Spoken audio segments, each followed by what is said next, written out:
नमस्कार बंधुगण। आज आम नारी गर्भवती माँ मान विभिन्न रोग विषय जानिबा एवं तार उपचार जानिबा। कुमारी कन्याटी ऋतुमती होगापर ही गर्भधारण क्षमता अर्जन करिଥାଏ। उपयुक्त बयस विवाह कर गर्भधारण कर से माँ हुए, संतान प्रसव करे।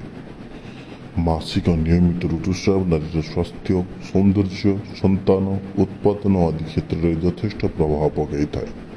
केतेकंकर यथा समय ऋतुस्राव होता है, केतेकंकर क्रिया खूब विलंबर होता है, केतेक अत्यधिक कष्ट पाती तो पुणी केतेकंकर स्राव ठीक परिमाण हुए ना, केतेक प्रदर रोगाक्रांत होता। एसबूर आशु समाधान हो न पारे नारी जीवन एक विडंबनार परिणत होता है।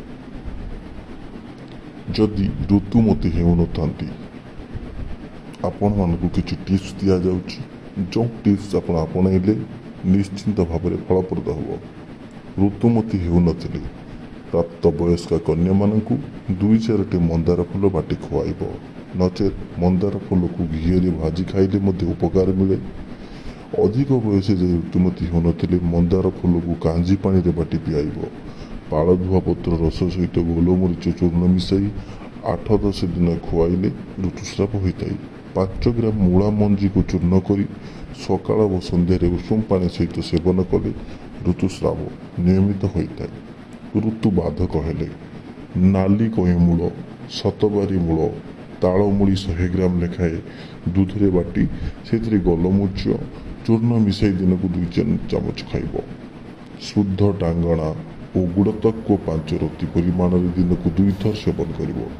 कोईची काकुड़ी मूल बाटी जोनि भितर प्रलेप देले कष्ट रज निवारित हुए। आमे प्रचलित आयुर्वेदिक शास्त्र अनुजाई जो सब टिप्स दौची ताहा प्रमाणगत आम पाखरे प्रमाण सहित आमे ताकू डॉक्यूमेंट फाइल करी आपण मानक मध्य पठै दी पारि। मंजुअती छाली 4 कप पानी सिझाई 1 कप रहिले ता सहित पुराना गुड़ मिसाई खाइले ऋतुस्राव हो। डालिंब मंजी 11टी को बासी पेज सहित खाइब।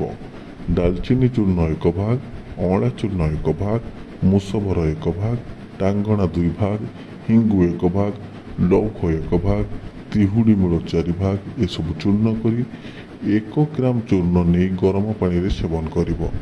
कसी डिमुरी जाई को चाउल धुआ पानी रे बाटी बंगभद्म सह से चाउल धुआ पानी सेवन कले ऋतु कष्ट शूल श्रावाधिक्य होता है।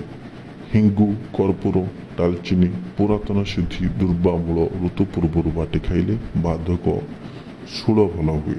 तुलसी मंजी को बाटी खाइब ऋतुस्राव अधिक हेले।